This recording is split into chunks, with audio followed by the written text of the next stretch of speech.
l'acclamation à celui qui vit au siècle des siècles. Alléluia. Un Dieu puissant. Merci beaucoup parce que vous avez acclamé les gens, les bien-aimés qui ont joué aux instruments. Moi, je parlais de Jésus. Un Jésus puissant, un Jésus grand, un Jésus élevé. Il mérite les acclamations, il mérite les cris de joie dans la présence de celui qui est Dieu. Un Dieu grand et redoutable. Qu'il soit loué. Alléluia. Oui, nous sommes debout, nous allons prendre nos Bibles, nous allons lire un passage rapidement. Nous sommes dans le livre de Genèse. Genèse, je disais que nous sommes debout. Genèse, chapitre 2.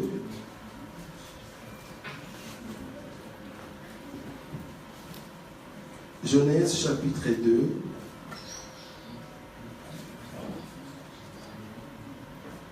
Le verset 23, la Bible dit, et l'homme dit, voici cette fois celle qui est os de mes os et chair de ma chair. Genèse chapitre 1. Genèse chapitre 1. Le verset 26 au verset 27. Genèse chapitre 1, verset 26 au verset 27. Puis Dieu dit, faisons l'homme à notre image, selon notre ressemblance, et qu'il domine sur les poissons de la mer, sur les oiseaux du ciel, sur le bétail, sur toute la terre et sur tout le reptile qui rampe sur la terre. Dieu créa l'homme à son image et il les créa à l'image des dieux. Il créa l'homme et la femme. Dieu le bénit et leur dit, soyez féconds, multipliez-vous, remplissez la terre et assujettissez-la et dominez sur le poisson de la mer, sur les oiseaux du ciel et sur tout animal qui s'émeut sur la terre. 29. Et Dieu dit, voici, je vous donne toute herbe portant de la sémence qui est à la surface de toute la terre et tout arbre ayant en lui du fruit d'arbre et portant de la sémence, ce sera votre nourriture. Le verset 31. Dieu vit tout ce qu'il avait fait. Voici, cela était très bon. Ainsi, il y eut un soir et il y eut un matin, se fit le 6e jour. Amen. Amen. Nous pouvons nous asseoir. Merci beaucoup. Hier, on était ici. Nous avons parlé sur un sous-thème très important. Le sous-thème pour ceux qui étaient avec nous hier, vous avez compris que le sous-thème était que Dieu s'est caché dans le manteau que nous appelons Jésus. Comment?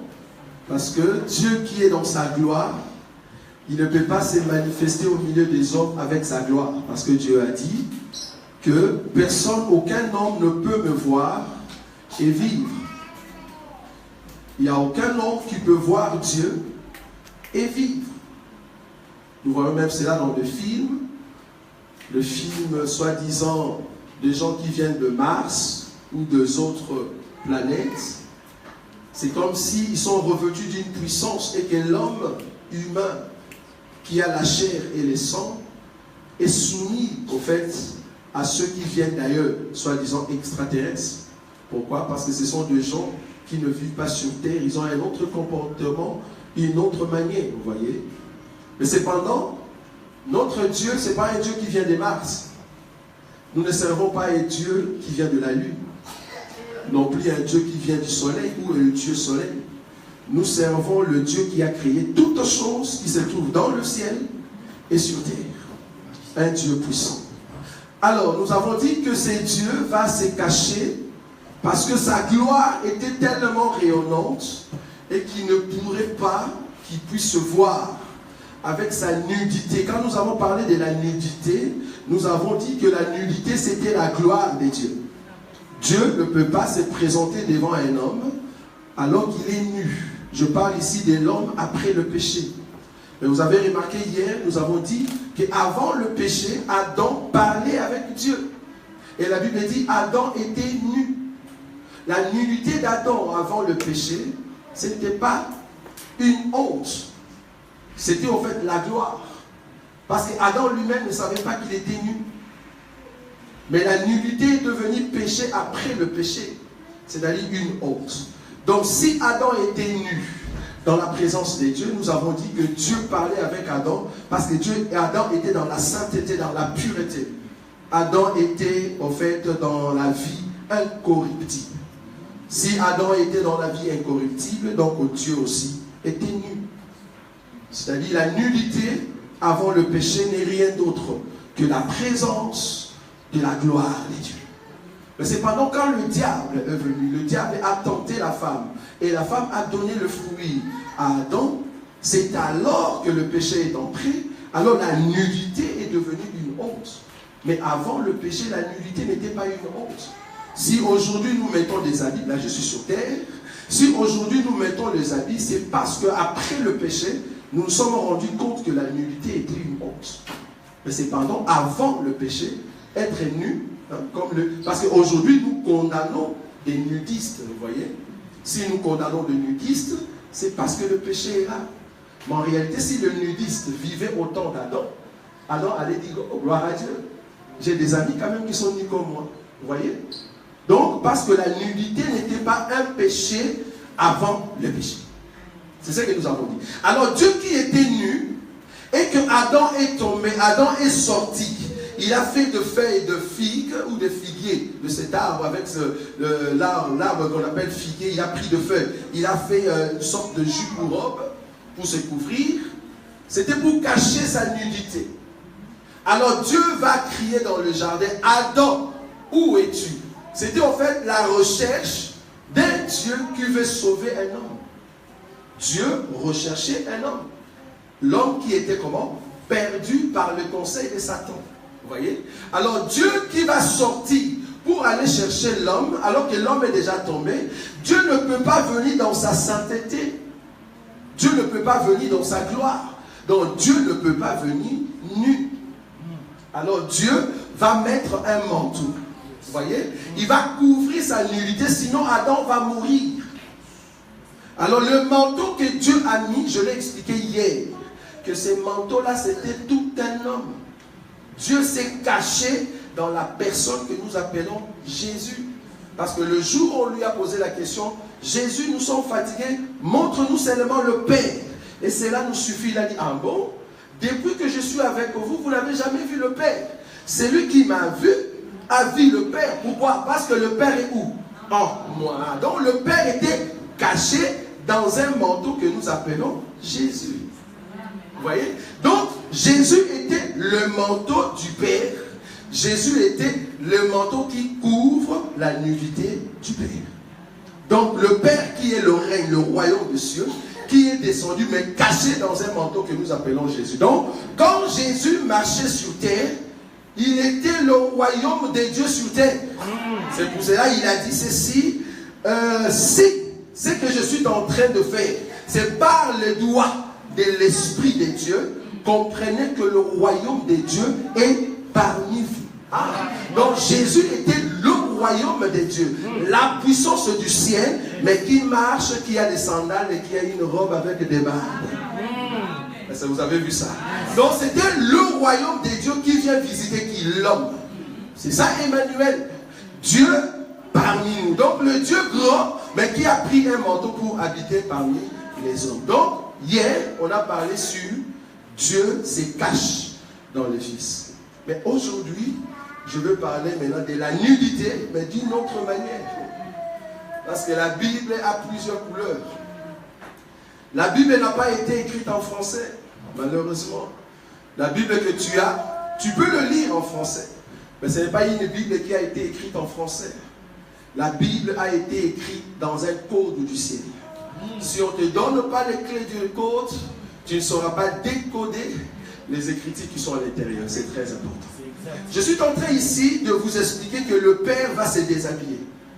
Comment? Là, hier, je parlais d'Adam comme étant Église. Aujourd'hui, je vais toucher Adam comme étant Israël. La Bible nous dit que Adam et Ève, tous deux étaient nus. Ils n'avaient pas honte. Vous comprenez que je suis en train de prendre une autre autoroute. Hier, c'était un autre chemin. Aujourd'hui, je prends encore une autre autoroute, mais je vais parler sur la nudité toujours pour voir la gloire de Dieu. La Bible nous dit que Dieu parlait avec Adam. Dieu va rencontrer Adam. Il va dire à Adam, Adam, tu peux manger de tous les arbres qui sont dans le jardin, mais quant à l'arbre de la connaissance du bien et du mal, le jour où tu en mangeras, tu mourras. Dieu, vu que l'homme était seul, il a fait une aile semblable qu'on appelle Ève, et la Bible dit Dieu va tirer la côte d'Adam et il va créer Ève. Ève ici, qui est la partie faible, qui est la partie de la soumission d'Adam. Adam maintenant va commencer à donner la loi, va commencer à donner les instructions que Dieu lui avait données. Parce qu'en réalité, dans notre évangile, la femme ne parle pas avec l'homme qui est dans le ciel. Avant de parler avec l'homme qui est dans le ciel, il faut qu'en toi qu'on trouve le Fils. C'est le Fils maintenant qui va parler auprès du Père. Vous avez compris. Et dans les jardins, Dieu n'avait pas parlé avec une femme. Excusez-moi le femme. Dans les jardins, Dieu n'avait pas parlé avec une femme. Et quand Dieu venait, il ne parlait pas avec le femme. Là, tu te dis femme, donc femme, la morphologie des femmes. Non, moi je ne suis pas dans la morphologie des femmes. Je vais parler ici de la faiblesse et la soumission. Yes. Quand Dieu vient dans son autorité, il parle toujours à l'homme. Il va donner les instructions à l'homme. Dieu a donné les instructions à Adam. Et c'est Adam maintenant qui va donner les instructions à Ève. Amen. Je suis en train d'expliquer que la loi de l'arbre de la connaissance du bien et du mal a été donnée à Adam.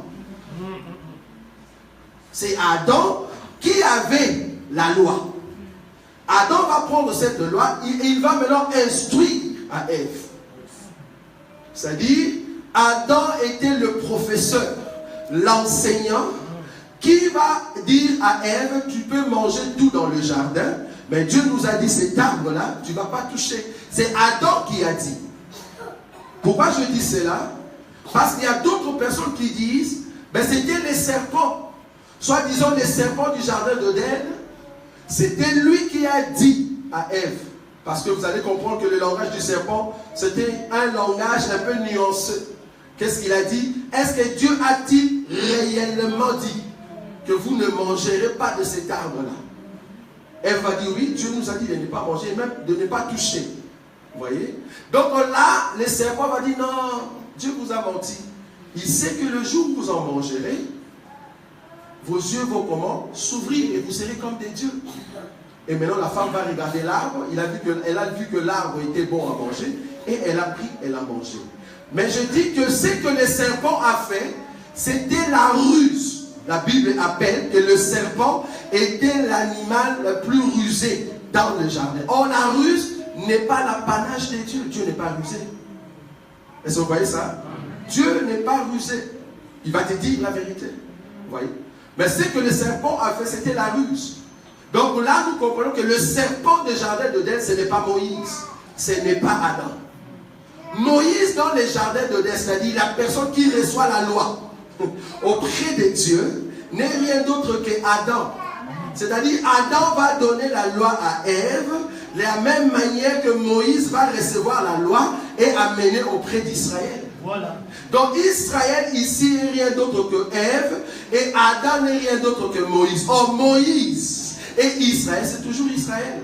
C'est ce que je vous ai dit qu'aujourd'hui je veux parler d'Adam comme étant Israël. Donc Adam et Ève, ils ont reçu la loi auprès de Dieu. Dieu parlait avec eux.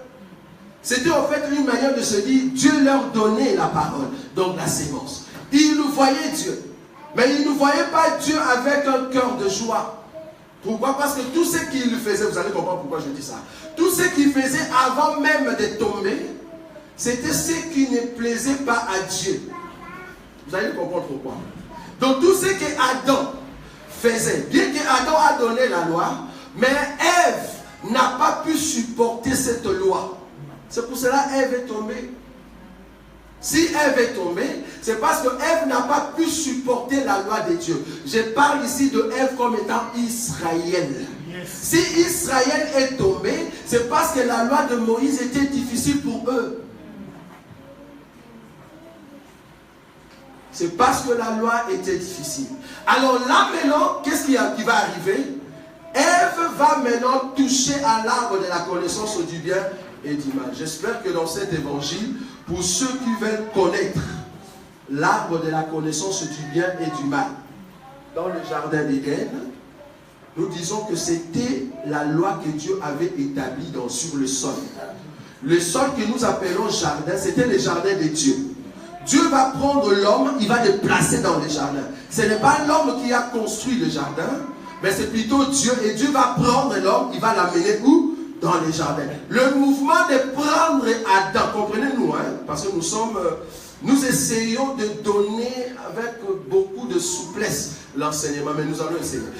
Le mouvement de prendre Adam quelque part pour lui donner l'héritage que nous appelons jardin d'Éden, c'est le mouvement que Dieu a fait avec Abraham pour le prendre quelque part et de l'amener où? Sur Canaan. Vous voyez ça, hein? Donc ici aussi, Abraham c'est Adam. Est-ce que vous voyez ça? C'est Abraham maintenant qui va recevoir la loi de la circoncision. Est-ce que vous voyez ça? Donc toute personne qui sera contre cette loi que Dieu a donnée à Abraham sur le sol, sur le jardin, tu peux tout faire. Mais quant à la circoncision qui est une alliance entre toi, Abraham et moi, ça il ne faut pas briser parce que c'est une loi perpétuelle. Est-ce que vous voyez ça? Donc là, on est en train d'expliquer Adam qui a reçu la loi. Et cette loi doit rester, tu ne peux pas toucher. Le jour où on va briser cette loi, vous allez mourir. C'est pour cela, toute personne qui n'a pas la circoncision, tu ne vas pas entrer au ciel. Là maintenant tu te dis, donc les musulmans ont problème. Pardon, pas les musulmans, le genre. Donc toute personne qui ne veut pas se faire circoncis. Moi je ne parle pas de la circoncision de la chair. Parce que nous croyons que dans cette Bible, même si tu n'es pas circoncis dans la chair, mais si du moins tu as reçu la circoncision dans le cœur, tu vas entrer. La circoncision dont je parle ici, pour être fils d'Abraham, il faut recevoir la circoncision du cœur. C'est-à-dire il faut que l'homme ancien meure et que l'homme nouveau sorte. C'est là-bas que tu vas entrer dans le royaume des cieux. Il faut que l'ancienne vie tombe pour que tu reçoives la vie nouvelle. Vous voyez? C'est ça la circoncision. Je rentre là-bas, sinon je vais aller trop loin. Donc vous allez comprendre que Adam, qui est Moïse, va maintenant donner la loi à Ève. Mais cependant, l'ennemi est venu par Ève et va séduire qui? Ève. Et c'est comme ça que Ève va briser la loi. Or, la loi que Ève a brisée, c'était de prendre quoi? Le fruit et de manger. Or, je vous ai dit que la femme Ève, c'est tout un peuple. C'est Israël qui avait reçu la loi auprès de Moïse, mais ils ont brisé cette loi. Comment? La loi que Dieu avait donnée. Dieu a dit, tu ne peux pas faire couler le sang d'un homme. Tu ne peux pas tuer. Tu ne tueras pas. Mais qu'est-ce que Israël a fait? Israël, la Bible dit, Dieu a envoyé des prophètes. Je parle d'Israël, de Tel Aviv. Hein? Moyen-Orient. La Bible dit, Israël, Dieu a envoyé des prophètes. Dieu a envoyé Élie. Dieu a envoyé plusieurs prophètes en Israël. Ils ont écouté Dieu parler par les prophètes. Mais ils n'ont jamais vu Dieu. Ce n'est pas de leur faute. Parce que la loi ne voit pas la face de Dieu. La loi ne peut que voir le dos de Dieu. Si Israël avait reçu la grâce de voir la face de Dieu, Israël allait être sauvé. Quand le Christ était venu. Mais malheureusement, Israël, avec la loi, n'a pas pu voir la visitation. Et ils ont commencé à tuer les prophètes qui étaient venus au nom de l'Éternel. C'est-à-dire, Dieu leur a accordé la parole, ils vont annoncer la parole. Dieu a vu que Israël tuait les prophètes. Alors Dieu s'est décidé lui-même de venir. Il est venu par son fils, afin de venir donner la vie. Vous voyez? C'est là-bas que je suis. Alors quand ils ont pris maintenant le fils, parce que l'homme en question que Dieu avait dit de ne pas tuer, ce n'est pas les Étienne. a dit tu ne tueras pas un homme. L'homme en question, ce n'était pas Moïse. L'homme en question, c'était l'homme qui est sorti du Père. Yes. Si tu tues l'homme qui est sorti du Père, tu tues le Père. Amen. Entre guillemets. Ça vous comprenez? Amen. Donc parce que la sémence du Père est à l'intérieur. Le fait que Israël a tué le Fils, c'était ça briser la loi. Ils ont brisé la loi de Dieu. Le fait qu'ils ont tué le Fils, ils l'ont crucifié. C'était ça, en fait, prendre le fruit et manger. Amen. La loi qui était sur Israël, c'était de ne pas tuer le Christ. Parce que l'arbre de la connaissance du bien et du mal, c'est tout un homme. Amen. Amen. C'est tout un homme qui est d'abord du temps de la loi. Cet homme doit être tué, c'est-à-dire la sémence de cet arbre va sortir et Ève va prendre ce fruit, va manger. Le fait de manger le fruit, Ève était en train de tuer tout un homme. Israël, le fait de prendre le Fils et de le tuer, il tuait tout un homme. Et quand Ève va prendre le fruit et donner à Moïse, c'était pour expliquer que même les sacrificateurs, la classe sacerdotale, qui ont été établis par Moïse, ils ont accepté. Donc même la loi et le peuple étaient contents de condamner qui? Le Christ. Alors le Christ va mourir à la croix, c'est-à-dire l'arbre a été touché et mangé. C'est alors que le péché est entré. Et vous avez vu ça. Amen. Alors ils seront maintenant chassés, parce que là ils vont se rendre, ils ne sont plus dans la présence de Dieu. La nullité est devenue maintenant une honte. Pourquoi? Parce qu'il y a l'abandon de la partie que nous appelons la sainteté qui est partie. Vous voyez? Donc l'arbre de la connaissance du bien et du mal, c'était tout un homme. Alors Dieu va dire, parce que je suis en train de survoler, venez nous poser des questions. Parce qu'ici nous sommes dans un évangile des questions et réponses. Ici on ne peut pas donner tout, on ne saura pas détailler. Parce que je vous amène quelque part. La Bible nous dit que Adam et Ève vont se cacher. Dieu va commencer à chercher Adam et Ève. Mais vous êtes où? Ah non, nous sommes ici, nous sommes venus. C'est ce que j'ai dit hier. Cependant, Adam et Ève vont maintenant sortir, n'est-ce pas, du jardin. Et Dieu va dire, je veux maintenant barricader, fermer la route et mettre les deux chérubins qui vont garder maintenant l'arbre de la vie. De peur que Adam vienne aussi toucher l'arbre de la vie. Comme ça, il va vivre éternellement. Ah, donc il y avait un arbre qu'on pouvait vivre éternellement dans le jardin que Adam n'a pas eu. Pour entrer dans l'arbre de vie ou vivre éternellement, il faut manger le fruit de cet arbre. Est-ce que vous voyez ça? On va l'expliquer après. Ici, je vous amène là où Dieu a dit à Adam, parce que tu as écouté la voix de ta femme, le sol sera maudit à cause de toi, et il va te donner des épines et des ronces. Nous allons lire une écriture. Je suis dans le livre de Ésaïe. Ésaïe chapitre 10. Ésaïe chapitre 10. Si vous ne comprenez pas, n'oubliez pas de nous poser des questions, même sur un papier, et de passer nous voir. Nous allons donner des réponses, c'est très important. Alors, Ésaïe chapitre 10. Regardez ce que dit la Bible. Hier, on n'a pas pu entrer en détail. Aujourd'hui, je crois qu'on va vraiment expliquer le règne de Dieu. Ésaïe chapitre 10. Je prends un verset, verset 17. La Bible dit ceci. La lumière d'Israël deviendra un feu, et son sein une flamme, qui consumera et dévorera ses épines et ses ronces en un seul jour. Je répète, la lumière d'Israël deviendra un feu, et son sein une flamme, qui consumera et dévorera ses épines et ses ronces en un seul jour. Je saute. Je prends Ésaïe chapitre 27. Ésaïe chapitre 27, regardez avec moi cette écriture, à partir du verset 1 jusqu'au verset 4. Ésaïe chapitre 27, verset 1 jusqu'à 4, la Bible dit ceci.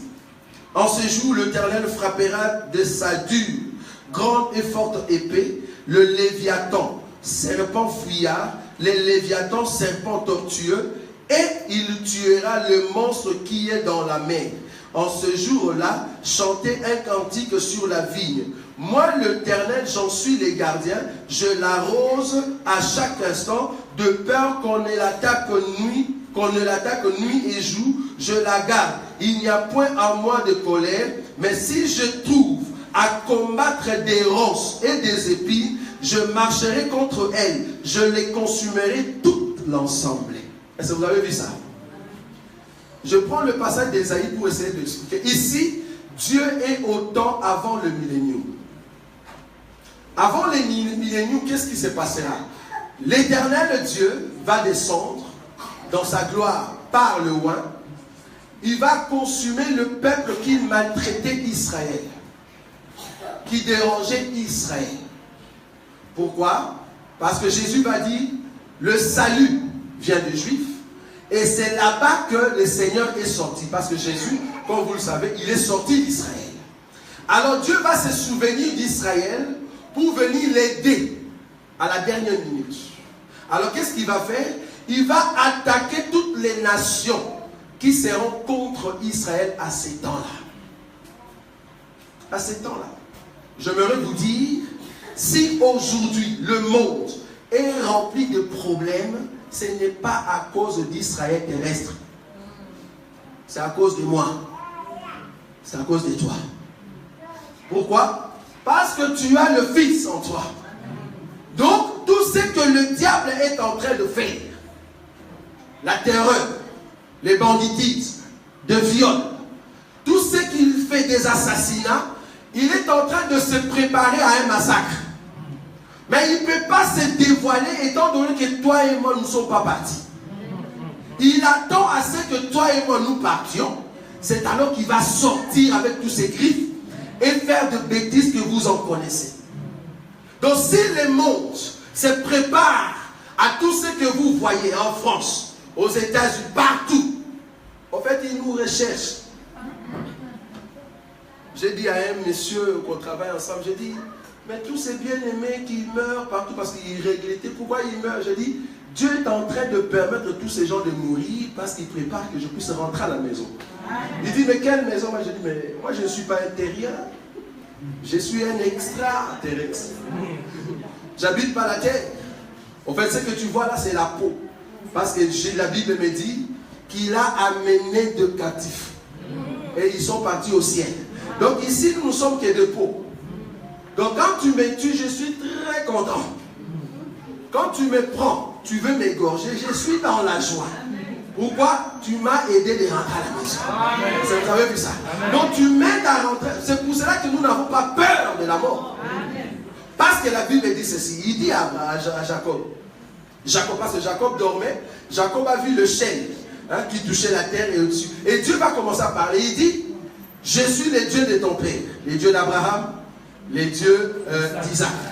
Alors, je vais t'accompagner.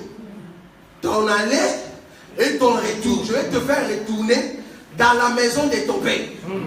Ça, c'est une promesse. Maintenant, quand on a vérifié la Bible, on a vu que Jacob est parti et rentré après 20 ans. Donc, pendant les 20 ans, si Jacob était malade de l'AVC, il dirait, je ne vais pas mourir parce que Dieu m'a dit, je vais mourir. Donc, si tu n'as pas encore vu la promesse, il ne faut pas désespérer. Parce que la promesse doit toujours arriver. Une personne qui a la promesse de Dieu, Dieu ne peut pas te tuer. Quand la promesse sera là, c'est alors que tu peux rentrer à la maison. Donc, je suis dans la joie de rentrer à la maison. Je comprends que Dieu me dit rentre à la maison parce que la promesse s'est réalisée, frère. Est-ce que vous comprenez ça? Parce que Dieu nous a envoyés ici sur terre avec une mission. La mission, c'est de rechercher mes frères et mes soeurs. Quand je les trouve, je leur annonce la parole de Dieu. S'ils acceptent la parole de Dieu et que ma mission est finie, vous pouvez me pencher la tête, je rentre à la maison. Est-ce que vous avez compris ça? Donc Dieu nous a envoyés avec une mission. Dieu a envoyé Jacob dans la maison de Laban et Dieu lui a dit, tu vas rentrer. Tout ce que Laban faisait, dans Jacob, il disait, je vais rentrer et je serai béni. Donc il avait confiance à la promesse. Donc comprenez que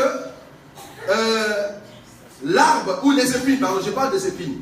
Alors ici dans Ésaïe 27, Dieu est en train de nous dire qu'il va combattre pour Israël. Il va combattre qui? Les épines et les ronces. Les épines et les ronces, c'est qui? Ou c'est quoi? C'est tout peuple qui a maltraité Israël. Le premier peuple qui a maltraité Israël, c'était l'Égypte. Quand je parle de l'Égypte, ici je parle de l'Égypte antique. Pas l'Égypte d'aujourd'hui. Je parle de l'Égypte antique. Il y a un monsieur qui m'a dit, frère, toi tu prêches, c'est Jésus d'Israël. Il faut prêcher nos ancêtres parce que nos ancêtres viennent de l'Égypte. J'ai dit, ah bon? Je ne savais pas. Il dit, ah, tu ne savais pas que Pharaon était noir? J'ai dit, ah bon, c'est bien. Mais comment se fait-il que, ah non, il était noir et en plus il était puissant? J'ai dit, bon, je comprends que tu es dans les noirs et les blancs. Nous, on n'est pas là-bas parce que sortir blanc ou noir ou jaune, c'est pas ça qui est important. Ce qui est important, qu'est-ce qu'il y a à l'intérieur? Amen, amen. Si à l'intérieur tu n'as pas Jésus, tu seras la tête. Tu retourneras à la tête.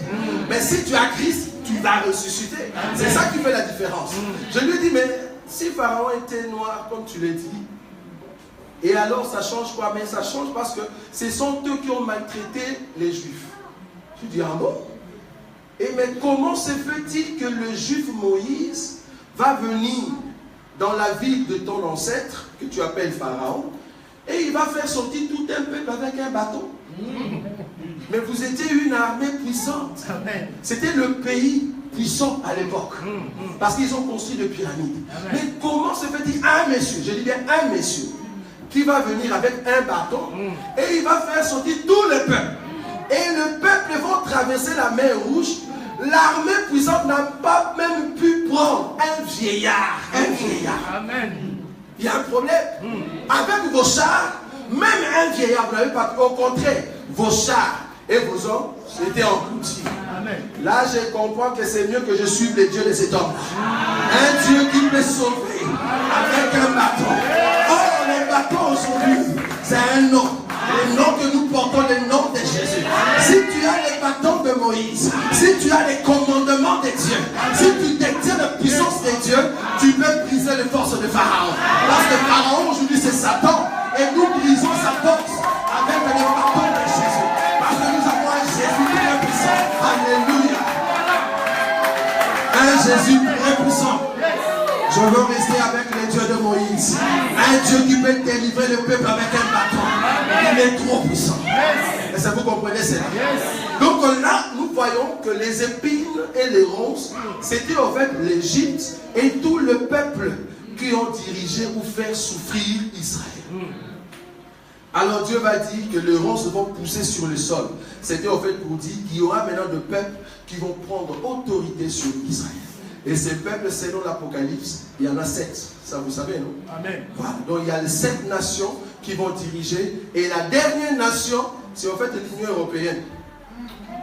Ils ont une communauté avec les États-Unis.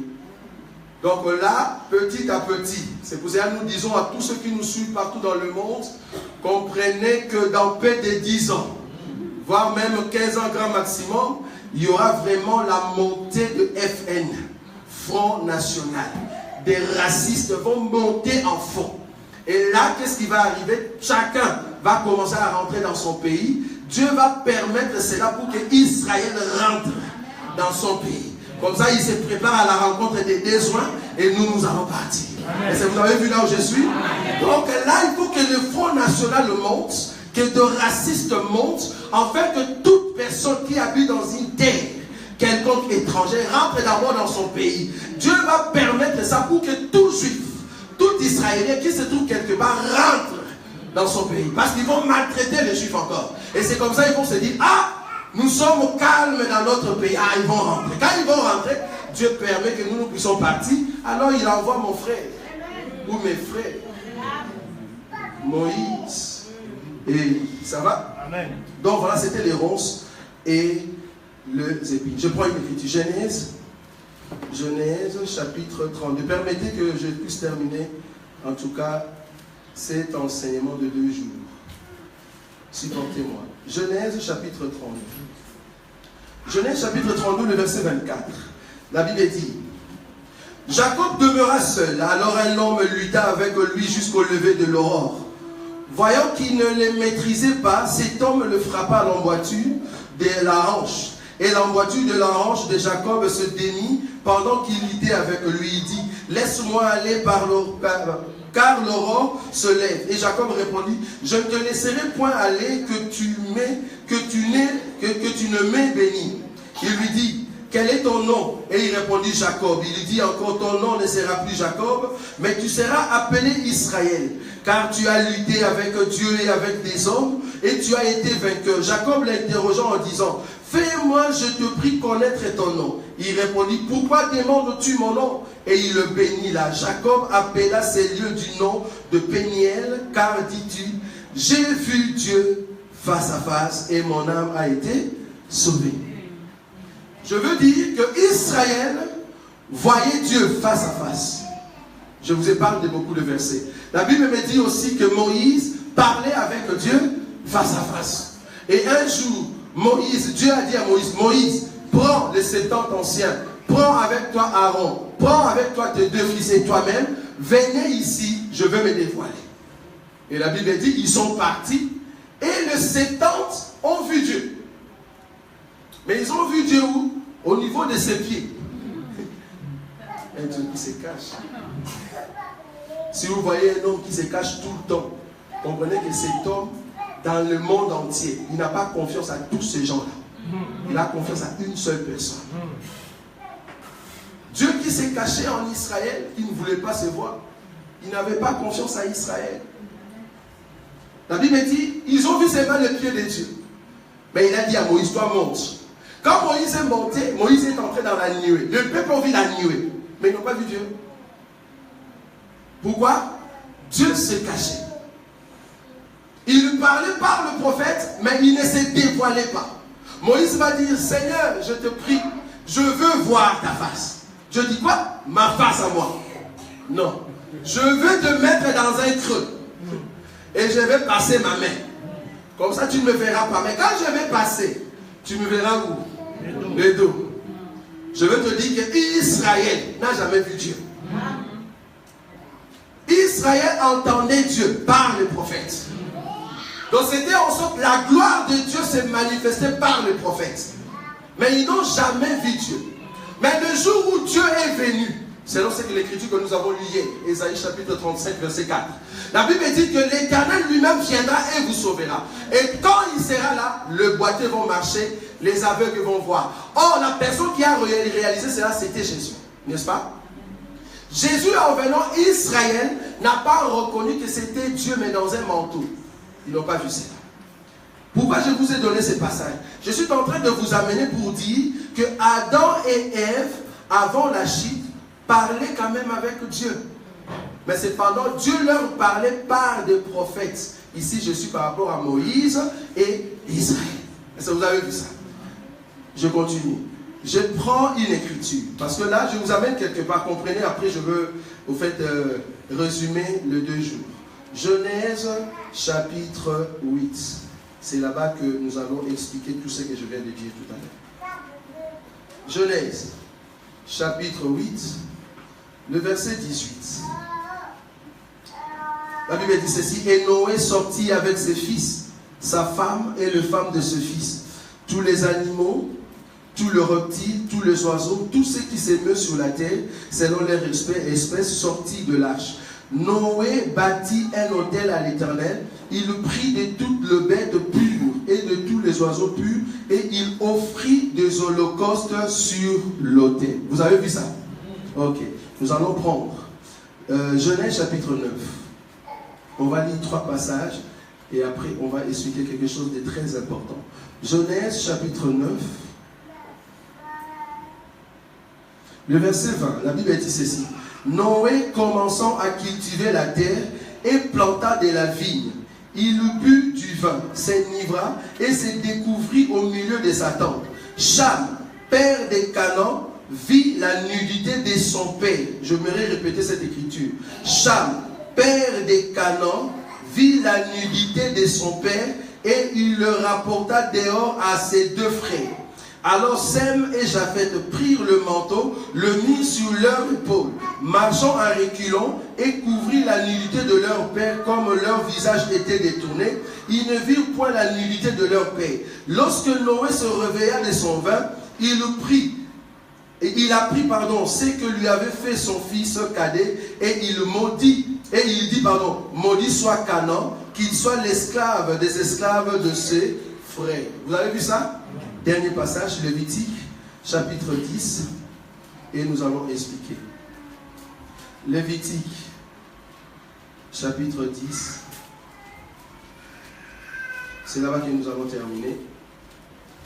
Lévitique, chapitre 10, la Bible dit ceci, le verset 8.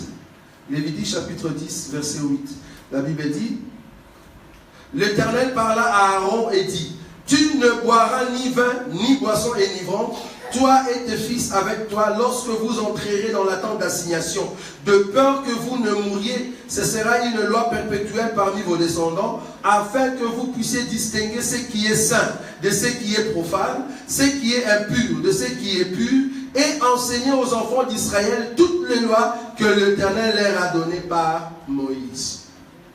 Qu'est-ce que je veux dire ici?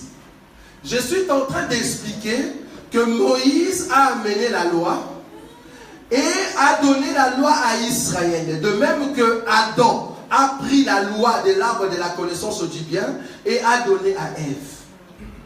Mais non, ici par rapport à Noé, la Bible me dit qu'après les déluges, après les temps que Noé a fait dans l'arche avec tous les animaux, qu'est-ce qui s'est passé? Noé va maintenant ouvrir, n'est-ce pas, la fenêtre et lâcher le corbeau et la colombe. Mais après quelques temps, à la fin, la porte va s'ouvrir. Je vous ai parlé de toutes ces explications.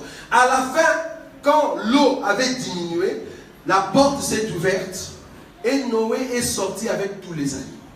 Qu'est-ce que Noé a fait?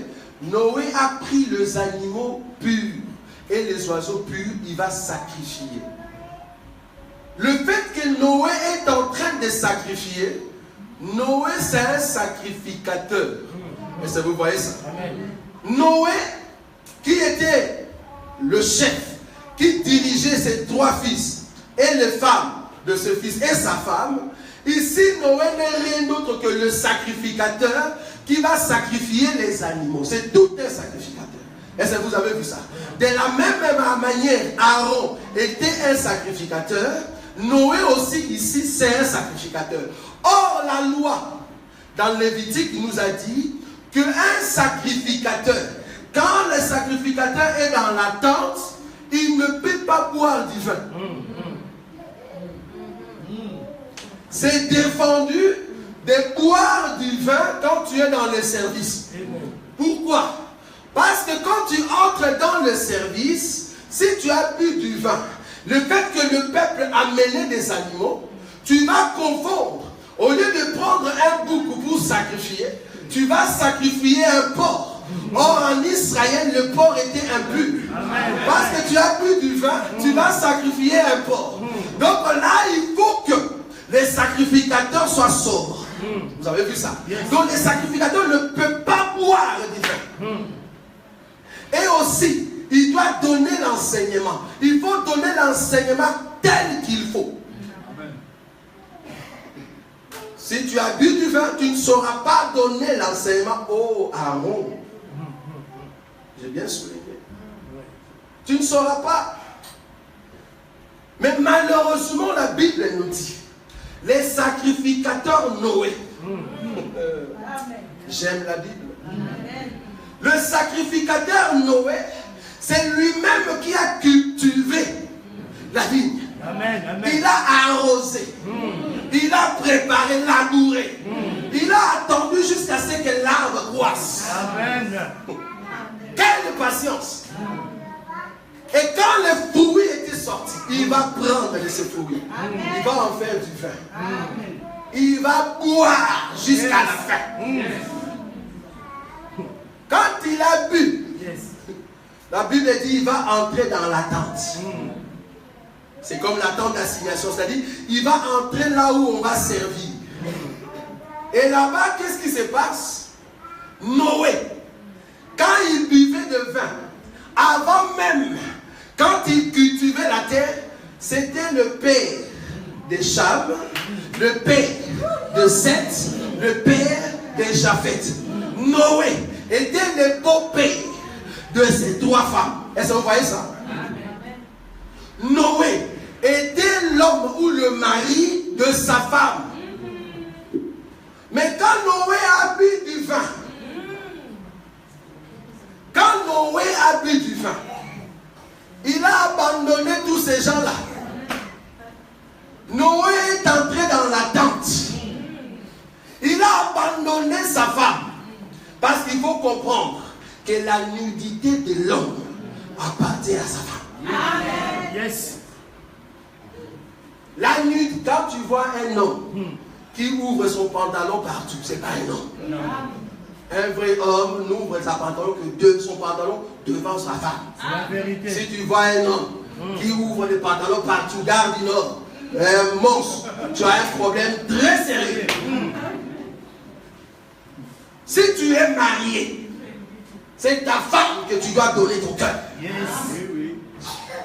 Dans cet évangile, nous ne disons pas qu'un homme doit être polygame. Non. Non. Et surtout que Dieu lui-même, il n'est pas polygame. Ah non, Salomon, hein, tu as très mal compris l'écriture. Amen. Quand nous disons Salomon, il avait 1000 femmes. Et d'abord, les zéros ne se comptent pas en Israël. Amen. Voilà, commence maintenant à réfléchir. Il avait combien de femmes? Il sait. Voilà. Amen. Donc, en réalité, Salomon avait qu'une seule femme. Voilà. Ah non, et David, mais David avait 500. C'est ce que tu ne comprends pas. Les zéros ne comptent pas. Il faut nous demander c'est quoi le chiffre 5. Tu vas comprendre que David était en train de faire une grâce à une femme. Amen. Ah, là, il faut l'explication. Vous voyez? Nous disons que l'homme, Noé, sa nudité c'était pour sa femme. Mais malheureusement, sa femme ne se réjouissait pas de la nudité de Noé. Pourquoi? Parce que Noé n'était pas content quand il rencontrait sa femme. Tu vas me dire, frère Roger, où est-ce que tu as eu ça?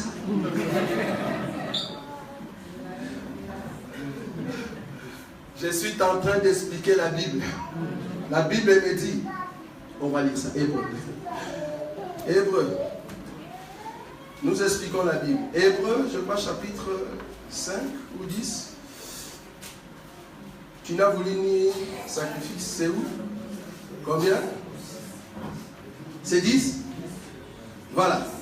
Hébreu chapitre 10, le verset 5. La Bible dit ceci. C'est pourquoi Christ, entrant dans le monde, dit: tu n'as voulu ni sacrifice ni offrande, mais tu m'as formé un corps. Tu n'as agréé ni holocauste ni sacrifice pour le péché. Vous avez vu ça? Donc Noé ne pouvait pas être content avec sa femme parce que la femme préparait très mal. Si tu as une femme qui prépare très mal, tu seras très furieux à la maison. Même dans la chambre, pour la satisfaire, il y a un problème. Il faut que la femme prépare très bien. Amen. Israël ne savait pas préparer. Vous avez vu ça? Amen. Il faut avoir une femme qui sait préparer, c'est-à-dire agréer l'homme avec la nourriture. Amen. Nous avons rencontré des femmes qui vous disent: chérie, qu'est-ce que tu vas manger? Ah, je vais manger tout ce que tu vas faire. Mais je n'ai pas la force. On peut aller chez McDo. Le McDo n'a pas le goût de ton mari. Parce qu'un bon mari ne mange que la nourriture de sa femme. Amen. Dieu attendait qu'Israël prépare bien. Mais Israël ne s'est pas préparé. Alors Christ est entré, il dit: tu n'as voulu. Dans tout ce qu'Israël a fait, Dieu n'a jamais voulu ça. Ce n'était pas très beau. Donc Noé, quand il sortait avec sa femme, il n'était pas content. J'ajoute une écriture, peut-être tu ne comprends pas ce que je dis. Psaume, je crois, chapitre 115. Et c'est là-bas que je vais expliquer Noé. C'est très important ce que nous disons ici. Psaume, chapitre 115. Psaume, chapitre 115. Ou 105, je crois. Je ne sais pas si je vais trouver cette écriture. Que Dieu me vienne en aide.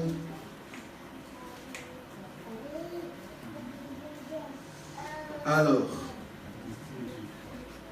pardon, le verset parle de... C'est le vin qui réjouit les cœurs de l'homme. Vous voyez ça? Donc, attends. C'est combien? Donc, dans le verset, on nous dit, c'est le vin qui réjouit le cœur de l'homme. Et l'huile le fait resplendir. Et c'est le pain qui soutient le cœur de l'homme. Vous voyez ça? Donc, c'est dans Psaume. Ça va? L'Écriture nous dit que c'est le vin qui réjouit, c'est combien? 104. Verset combien? Verset 15. Donc, Psaume, chapitre 104, le verset 15. Voilà. Le vin qui réjouit le cœur de l'homme et fait plus que l'huile resplendit son visage, et le pain qui soutient le cœur de l'homme. Vous avez vu ça? Donc là, nous comprenons que le vin donne la joie dans le cœur de l'homme. Donc pour que Noé puisse satisfaire bien sa femme, il faut que Noé soit dans le vin. Pourquoi? Parce que là, le vin va l'aider à avoir la joie et satisfaire sa femme. Or, Noé, avant le vin, il ne buvait pas parce qu'il n'y avait pas de vin. Noé attendait que le vin puisse croître parce qu'il avait planté. Il attendait le vin. Parce que vous voyez ça. Et quand le vin était mûr, Noé va prendre, la vigne. Noé va prendre la vigne et va en faire du vin. Il va boire. Malheureusement, au lieu d'aller auprès de sa femme, pour donner la vie avec la joie, pour donner la sémence comme il faut, mais Noé va se retirer dans la tente. Il va se déshabiller. Est-ce que vous voyez ça? Il va se déshabiller. C'est-à-dire, il va enlever le manteau du père. Il va enlever le manteau du mari de la femme. Il va rester nu seul dans la tente. La Bible nous dit, Cham va entrer. J'aime ces garçons, un garçon bien reçu la révélation. Je me te dit dans la doctrine, voir la nudité de son père, c'est un péché. Si tu vois la nudité de ton père, c'est un péché. Mais dans la révélation, c'est une très bonne chose. Quand nous disons la révélation, parce que le père que nous devons voir la nudité, ce n'est pas ton papa, c'est Dieu en fait. La Bible nous dit que Noé va entrer, Noé va se déshabiller. C'est-à-dire Noé a enlevé le père. Il est resté un homme normal, nu. Et quand Cham est entré, Cham a vu la nudité de son père. Cham est resté fixé en regardant la nudité. Parce qu'une personne qui ne regarde pas très bien la nudité ne va pas entrer aussi. Je ne parle pas de la nudité de ton père. La nudité ici n'est rien d'autre que le règne de Dieu. Si tu ne regardes pas le règne de Dieu, tu ne peux pas entrer au ciel. Parce que le règne de Dieu, c'est un mystère. C'était caché dans un habit. Dieu va se dévoiler à un peuple. Le peuple ici, je pense, c'est toi. Un charme qui va entrer dans la maison, c'est toi. Le charme qui rentre dans l'enseignement. Un charme qui regarde la gloire de Dieu. Un charme qui regarde la beauté de Dieu. Jésus-Christ a dit, l'Esprit du Seigneur est sur moi, car il m'a oint. Quand Dieu a reçu l'onction, nous pouvons regarder Dieu avec les yeux du ciel. C'est parce que nous sommes des charmes, frère. Quand tu vas terminer à regarder la beauté de la nudité, la Bible dit Cham va sortir. C'est là que nous partirons dans la vie. Nous allons rentrer à la maison. Parce que là, Dieu nous a donné la capacité.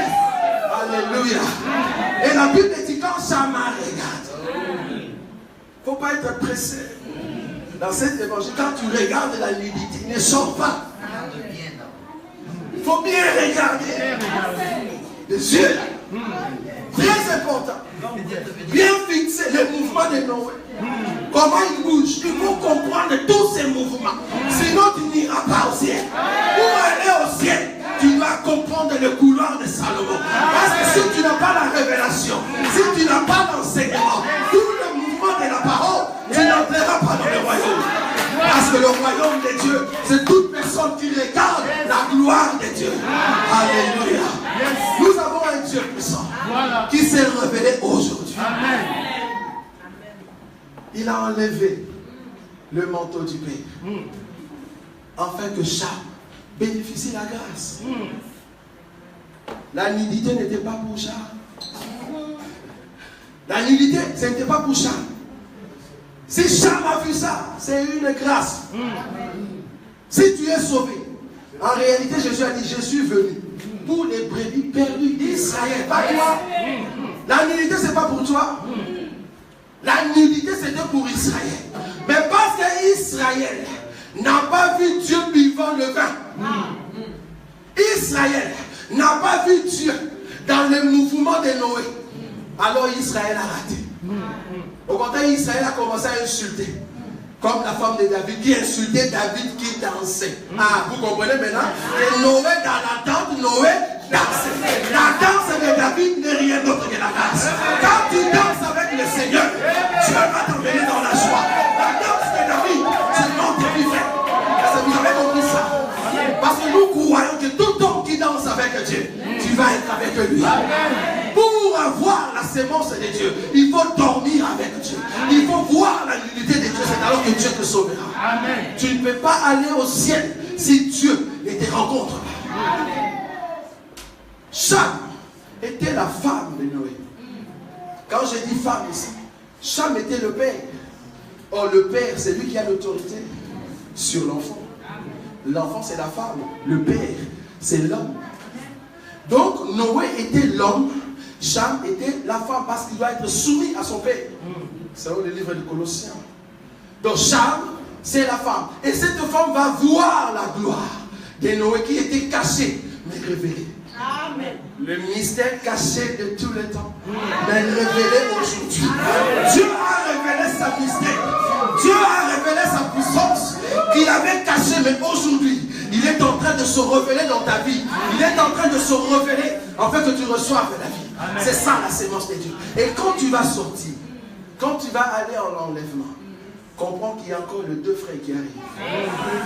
Il y a nos deux frères qui arrivent. Le but de nos deux frères, ce n'est pas de voir Dieu en face. Ils n'ont pas besoin de la nudité. C'est nous qui avons ce besoin. Les deux frères de Cham n'ont pas besoin de la nudité. Amen. Ils vont venir remettre les manteaux. Ils vont cacher la nudité. Vous voyez ça? Amen. Pour que toute personne ne puisse pas voir.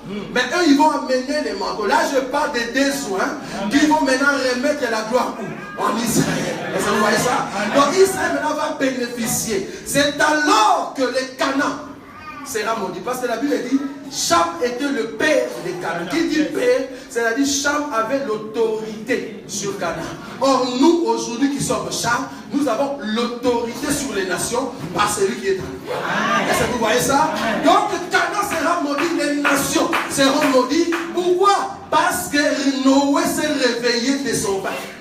Quand Noé se réveille, c'est la colère. Au lieu de maudire Cham qui avait vu la nudité, non, la nudité de Noé sous le vin donne la bénédiction. Ah, parce que la bénédiction de la nudité t'amène auprès du Père. Au lieu de maudire Cham, au contraire, on lui donne la bénédiction. Amen. Une personne bénite, on ne peut pas le maudire, frère. Moi j'ai Jésus, tu vas me maudire, même si tu es mon Père.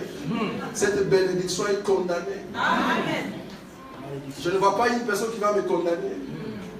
Quand les gens se lèvent pour te condamner, il faut te dire qui tu es. Amen. Si tu as le Christ en toi, il ne faut pas avoir peur. Amen. Parce que Christ en toi, c'est l'espérance et la gloire. La gloire n'est rien d'autre que le trône. La gloire n'est rien d'autre que le millénaire. Donc toute personne qui a Christ en fait pas.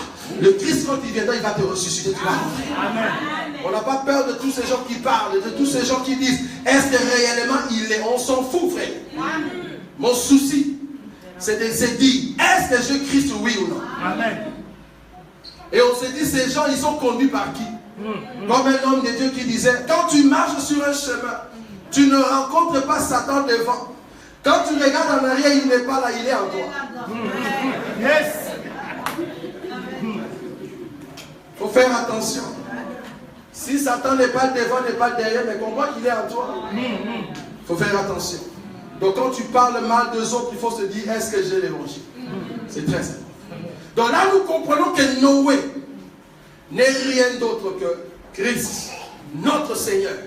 C'est lui qui a revêtu de la gloire, afin de te donner ce qui est le règne. Le règne ici, c'est le repos. Le règne ici, c'est la bénédiction. C'est très important. Donc là, nous saisissons une chose. La Bible dit, le Seigneur Jésus-Christ va mourir. Je vais terminer ici. Il va mourir, lui qui est le vigne. Dieu va prendre ce vigne, son fils, il va le tuer. Parce que nous disons que Satan n'a pas tué le Seigneur Jésus. Ça, vous savez. Ce n'est pas Satan qui a tué Jésus. La seule personne qui a tué Jésus, c'est son père. C'est Abraham qui a tué Isaac. Ce n'est pas Satan. C'est Dieu qui va tuer son fils. Il va briser la vigne. Mais quand Jésus était à la croix, lui étant vigne, quand Dieu pressait Jésus, les sangs qui sortaient, c'était encore du jus. Nous martelons là-dessus. Quand Dieu pressait le Seigneur Jésus à la croix, c'était encore du jus qui sortait. Or, les jus de raisin, ce n'est pas du vin. Quand le sang est sorti, ce n'était pas encore du vin. Fallait maintenant que ces sangs, après la résurrection, parce que pour faire du vin, qu'est-ce qu'on fait? On prend la vigne, on presse, on prend le jus, on va fermenter. La fermentation, c'est quoi? Laisser pendant quelques temps. Ce n'est qu'après, le jus de raisin devient du vin. Donc c'est la fermentation qui va aider au jus de devenir du vin. Or, Jésus à la croix étant vigne, quand on l'a pressé, c'était du jus qui sortait. Or, ces jus-là ne pouvaient pas encore donner la vie. Comprenons-nous très bien. Amen. Les jus qui sortaient à la croix ne pouvaient pas donner la vie. Quand il est ressuscité, une femme voulait le toucher, elle dit non, ne me touche pas, parce que je ne suis pas encore monté. Donc il fallait que les sangs montent d'abord auprès du Père. Il doit d'abord passer 40 jours sur la terre. C'est qu'après il va monter auprès du Père et il va revenir 10 jours après. Donc la fermentation s'est fait 50 jours. Amen. Pentecôte. Amen. C'est alors que le sang va descendre sous forme du vin sur le pied, les gens. Quand les gens ont vu, ils disent, ah, ces gens ont bu du vin. Oui, parce que c'était la fermentation qui est descendue. C'est le sang qui descend maintenant, parce qu'on peut voir le vin en toi. Donc pour que tu sois un enfant de Dieu, tu dois recevoir le sang fermenté. Pas le sang à la croix, mais le sang fermenté. J'aimerais te dire, si tu n'as pas l'esprit de Dieu, il faut demander au Seigneur. Pas le jus de raisin. Moi je t'explique que le sang ici, c'est vraiment le vin. De sorte que tu ne marcheras plus comme tu étais. La Bible dit, on a dit à Pierre, Pierre, tu es encore jeune, tu peux te saindre, tu peux marcher comme tu veux. Mais il y a des jours qui arrivent, tu ne sauras plus mettre ta ceinture. Et une autre personne va te conduire. Là, nous comprenons que toute personne qui a le Saint-Esprit, toute personne qui a le vin, c'est un vieillard. Vieillard qui marche avec la gloire de Dieu. Parce que tu ne sais pas marcher toi-même. Dieu a dit à Israël, avant de sortir de l'Égypte, vous devez avoir des cannes. Tout homme qui était en Égypte est sorti avec des cannes. C'était des vieillards qui sortaient en Égypte. Parce que pour sortir du monde, il faut que Dieu te brise. Il faut que Dieu te rencontre. Alors tu vas t'appuyer sur le bâton de Jacob. Dieu va t'accorder la grâce de rencontrer Dieu. Si tu n'as pas le bâton de Jacob, tu ne sauras pas marcher. Il faut avoir la gloire de Dieu. Et c'est comme ça que tu vas bénéficier de la puissance d'en haut, qui est le trône de Dieu. Car le règne de Dieu est au milieu de son peuple. Le règne de Dieu, c'est l'enseignement. Un enseignement de la révélation. Un enseignement de la gloire. Un enseignement de la puissance. Nous allons nous lever, nous allons donner l'acclamation à celui qui est un Dieu puissant, un Dieu de gloire, un Dieu magnifique. C'est lui qui garde le puissant de l'univers. Alléluia. Alléluia. Alléluia. Amen. Yes. Il n'y a aucun Dieu comme c'est Jésus. Un Dieu puissant. Nous avons les yeux fermés. Nous allons chanter.